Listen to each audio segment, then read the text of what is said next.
आज आपण चटपटीत गरमागरम टोमॅटोचं रस्सम आणि त्याचबरोबर इन्स्टंट रस्सम मसाला कसा करायचा ते बघूया।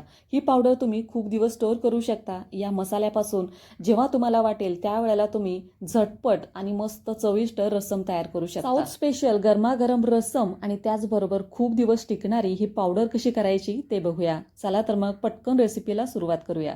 तर रस्सम मसाला तयार करण्यासाठी इथे मी सगळ्यात अगोदर अर्धा वाटी तुरीची डाळ घेतलेली आहे। त्याचबरोबर 2 चमचे इथं मी मुगाची डाळ घेतली। त्याच्यानंतर अर्धा चमचा घेतलेला आहे मेथी दाणा। त्याचबरोबर 1 चमचाभर मी इथं मिरं घेतलेलं आहे आणि 2 चमचे आपल्याला इथं धनं घ्यायचं आहे। आता हे मसाला आहे ना तो हलकासा आपल्याला गरम करून घ्यायचा आहे। जास्त लालसर पण करायचा नाही, हलकंसं गरम करून घ्यायचं म्हणजे ह्याच्यामधला ओलसरपणा वगैरे असेल ना तो निघून जाईल। मस्त सगळीकडे सुगंध सुटलेला आहे, कारण धणं आणि जे आपण मसाले घेतलेले आहेत, डाळी वगैरे घेतलेल्या आहेत ना त्या हलक्याशा भाजून तयार झालेल्या आहेत। आता ह्याच्यामध्ये 15 ते 20 कढीपत्त्याची पानं मी इथं टाकलेली आहेत आणि 2 चमचा जिरं टाकलं। सुरुवातीला मी हे नाही टाकलं कारण जिरं लगेच करपून जाईल म्हणून हे मी टाकलं नव्हतं। तर हे बघा, कढीपत्त्याची पानं पण चांगली कुरकुरीत झालेली आहेत, म्हणजे मसाला आपला व्यवस्थित तयार झालेला आहे।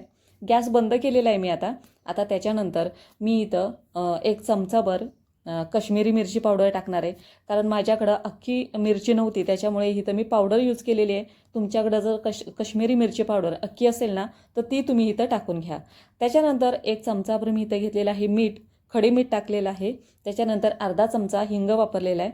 आता खडे मीठ का टाकलं आहे तर मिठामुळे काय होतं, जर खूप दिवस मसाला आपल्याला स्टोअर करून ठेवायचा असेल तर मिठामुळे त्याला आळी होत नाही, जाळी पडत नाही। त्याच्यामुळे मीठ अगदी तुम्ही जर खूप दिवस स्टोअर करत असाल ना तर मीठ अगदी तुम्ही अवश्य घाला। त्यांनी काय होतं, किडे तर लागतच नाहीत पण मसाला चवीला पण चांगला होतो। तर हे पहा, मगाशीच मी गॅस बंद केली होती आणि गॅस बंद केल्यानंतरच मी हे पावडर आहे, मिरची पावडर आहे ती ह्याच्यामध्ये मिक्स केली। सगळा मसाला आपला तयार झालेला आहे, व्यवस्थित थंड झालेला आहे। आता हा मिक्सरमधून आपल्याला बारीक करून घ्यायचा आहे।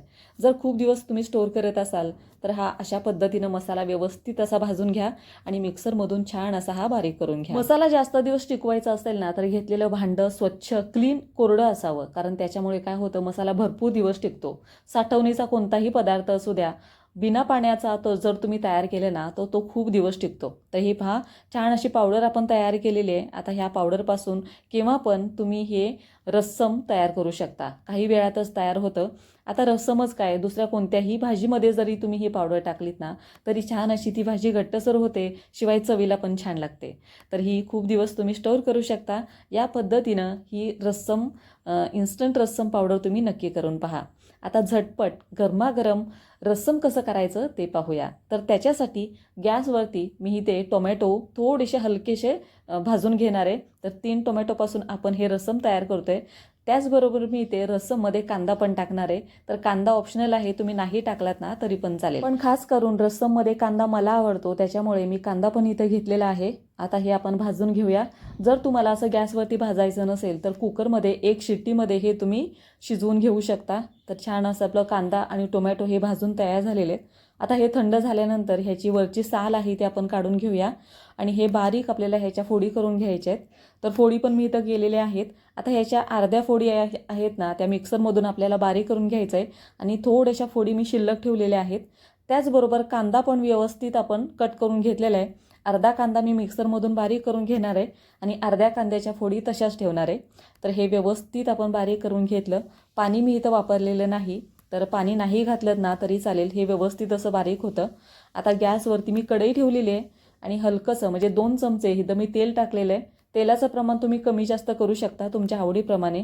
हलकंसं तेल गरम झालं ना की ह्याच्यामध्ये सगळ्यात अगोदर मी इथं मोहरी टाकली। मोहरी छान अशी तडतडली की जिरं आपल्याला टाकून घ्यायचं आहे। फोडणी चांगली दिली की रस्सम छान असं चवीला लागतं। तर फोडणीमध्ये जिरं आणि मोहरी टाकल्यानंतर 10 ते 12 कढीपत्त्याची पानं टाकली। त्याचबरोबर 6 ते 7 लसूण पाकळ्या इथं मी बारीक करून टाकलेल्या आहेत। आता हे हलवून घेऊया। त्याच्यानंतर इथं थोडासा हिंग वापरलेला आहे मी, जवळजवळ 2 चिमूट एवढा हिंग मी इथं टाकलेला आहे आणि अर्धा चमचा इथं हळदीचा वापरलेला आहे। हे पण परत एकदा हलवून घेऊया। आता हा मसाला फोडणी आपली तयार झालेली आहे। आता याच्यामध्ये जी प्युरी आपण टोमॅटोची प्युरी आपण करून ठेवलेली आहे ना ती आपल्याला ह्याच्यामध्ये घालून परत एकदा आपण हे हलवून घेऊया। तर हे रस्सम बनवायला अतिशय सोपं आहे।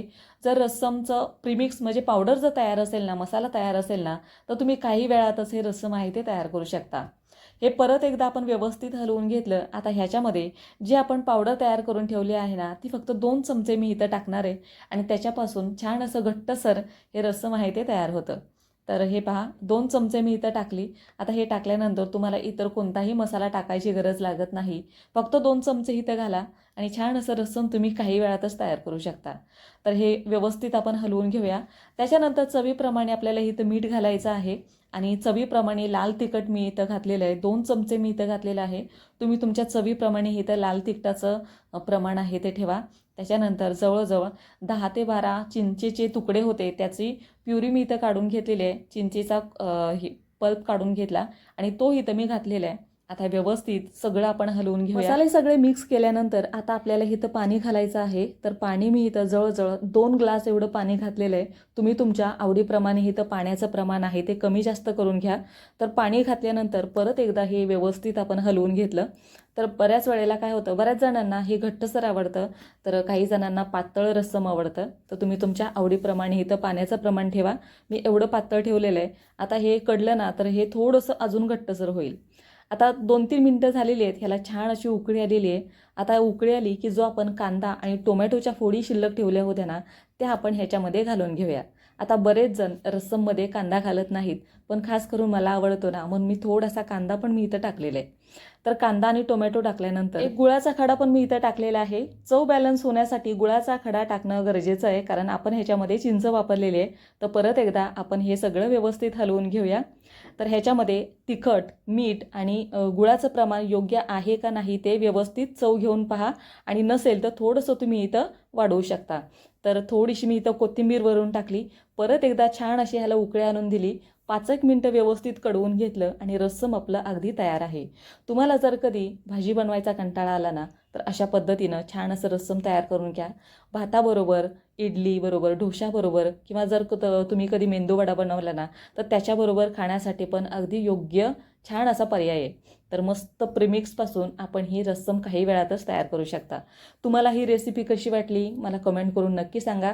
एकदा या पद्धतीनं रस्सम आहे ना तुम्ही नक्की तयार करून पहा आणि रस्समचा जो मसाला मी तुम्हाला दाखवलेला आहे ना, तो पण नक्की करून पहा. आणि अशा साध्या सिंपल रेसिपीज पाहण्यासाठी तुमच्या संगीताच कुकिंग या चॅनलला नक्की सबस्क्राईब करा. चला तर मग पुन्हा भेटूया असेच एका नवीन रेसिपी बरोबर. तोपर्यंत खात रहा, मस्त रहा.